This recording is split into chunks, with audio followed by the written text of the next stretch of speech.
Integration of 0 to pi sine theta D theta. अब ध्यान से चेक करो, अगर यहाँ x है तो यहाँ भी x होना चाहिए था, यहाँ थीटा है तो यहाँ भी थीटा, तो कुछ नहीं करना है, थीटा के टर्म्स में हमें इंटीग्रेट करना है, तो कोई दिक्कत है नहीं। एक बार बताओ, साइन का इंटीग्रेशन क्या होता है?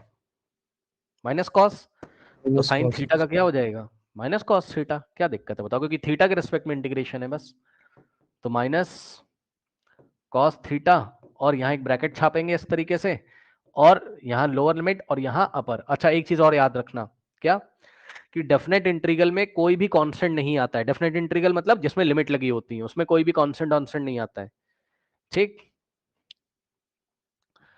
अब इस क्वेश्चन को कराने से पहले मैं आपको कुछ बातें बताना चाहता हूं। क्या? कॉपी में नोट लगाएंगे और अभी अभी के अभी मेरे साथ याद करेंगे। क्या याद करोगे?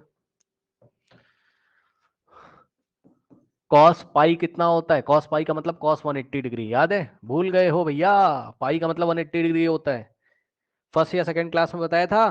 पाई रेडियन में कितने डिग्री होते हैं? 180 डिग्री। तो कॉस पाई बोलो चाहे कॉस 180 डिग्री, बात सेम है। तो कॉस पाई बोलो चाहे 180 की वैल्यू -1 होती है, याद करना है, याद करो, रटो। उसके बाद नेक्स्ट जो है आपका, ये फर्स्ट कैटेगरी याद करके आना है आपको। सेकंड है साइन पाई बोलो और चाहे साइन 180 बोलो, ठीक। इसकी वैल्यू होती है 0। क्या वैल्यू होती है इसकी? 0। दो बातें तो याद रखनी है। उसके बाद आपको याद रखना है क्या? Sine of minus theta, sine of minus theta होता है माइनस साइन थीटा, और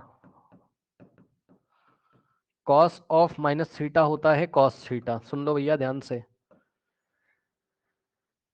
कॉस पाई या कॉस 180 -1, साइन पाई या साइन 180 की वैल्यू 0 होती है, ठीक। Sine of minus theta minus sine theta होता है, cos of minus theta cos theta होता है, ठीक। ध्यान रखिएगा। जैसे दो एग्जांपल दे दें, अभी क्लियर हो जाएगा।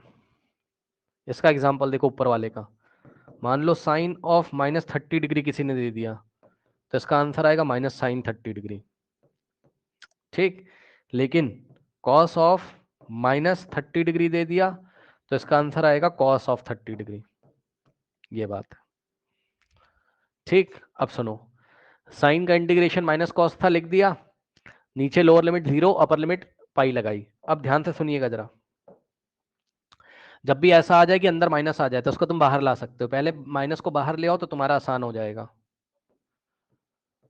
अब क्या करना है बताओ? Upper limit minus lower limit, तो बाहर माइनस है, और हम क्या करेंगे, एक बार थीटा की जगह पाई रखेंगे अपर लिमिट, फिर माइनस करके थीटा की जगह लोअर लिमिट, तो क्या हो जाएगा कॉस, और थीटा की जगह पहले पाई रखा फिर माइनस, अपर लिमिट हो गया ये, और माइनस कॉस, और थीटा की जगह 0 रखेंगे लोअर लिमिट,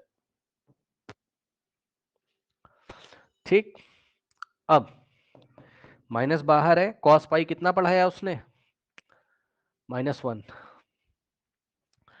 तो कॉस पाई -1 और माइनस कॉस 0 कितना होता है? 1 होता है।